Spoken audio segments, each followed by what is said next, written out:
Il y a 2 ans, j'ai reçu un coup de téléphone d'un client. C'est un client avec qui j'avais travaillé 6 mois auparavant pour des histoires de rhume des foins très très débilitants qu'il avait depuis de nombreuses années et je l'avais aidé avec ça.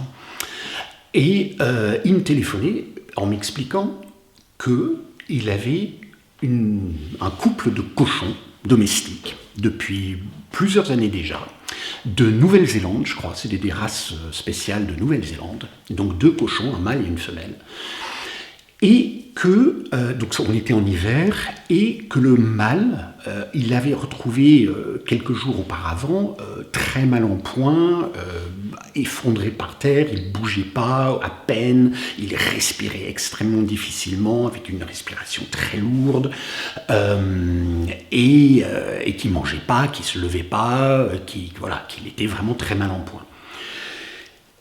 Mon client avait téléphoné à un vétérinaire, le vétérinaire était venu, il avait dit je ne sais pas ce qu'il y a, mais bon, voilà, il ne va pas survivre, il n'y a pas moyen qu'il survive, donc il a proposé de le faire piquer, de le piquer.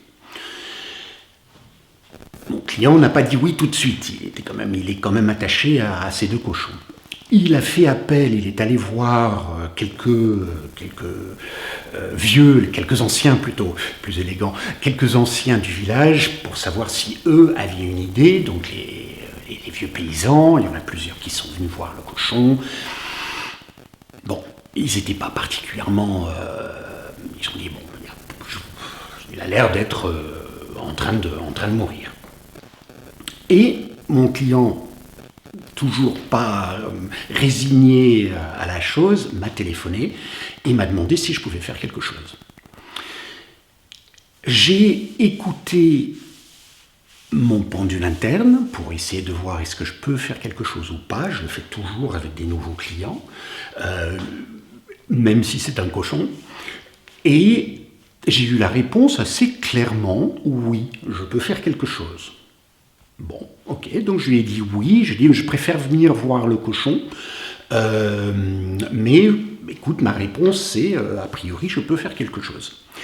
Je raccroche, je me repose la question à mon pendule interne, de nouveau, la réponse c'est oui, a priori je peux faire quelque chose.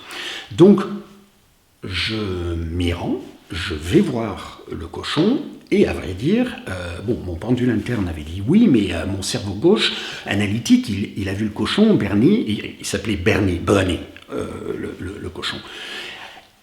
Et je me suis dit, waouh, oui, effectivement, totalement affalé, il ne bougeait pas, il respirait extrêmement difficilement, c'était bruyant, c'était irrégulier, il n'avait aucune énergie, vraiment pas en forme, et c'est vrai que mon côté analytique de la chose a dit ça me semble compliqué. Je me suis quand même de nouveau posé la question, est-ce que je peux faire quelque chose intérieurement? Oui. Bon. Donc, je suis parti, je ne l'ai pas fait sur place, j'ai fait un soin donc à distance, et j'ai voyagé chamaniquement. Et pendant un certain temps, je ne sentais pas la chose, ça n'arrivait. J'essayais de rentrer en contact avec Bernie, avec le cochon. Il y avait quelque chose, mais c'était pas vraiment ça se passait pas, je sentais pas, je savais que je n'y arrivais pas. Il y avait quelque chose qui n'était pas ça. Et puis, au bout d'un certain temps, je ne me rappelle plus combien de temps exactement, et puis quand je suis dans cet état, je ne sais pas exactement le temps qui passe, au bout d'un certain temps, j'ai un déclic, et j'ai l'information que son mal-être de Bernie est dû à une surpopulation, un déséquilibre total des bactéries dans son intestin.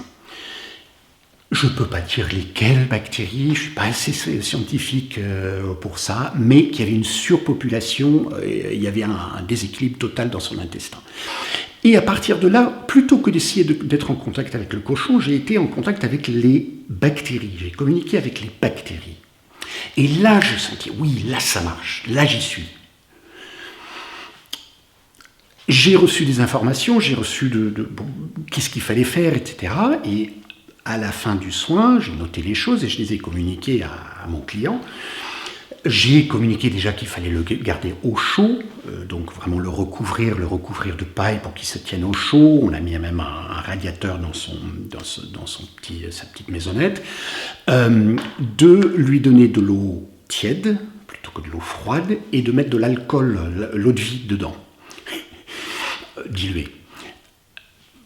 Pareil, pour réchauffer l'intérieur et puis aussi un peu comme désinfectant, entre guillemets, c'est pas très joli comme mot. Et des indications sur ce qu'il fallait qu'il mange, ce qu'il fallait pas qu'il mange. Pas les céréales, parce que c'est trop lourd, etc. Bon.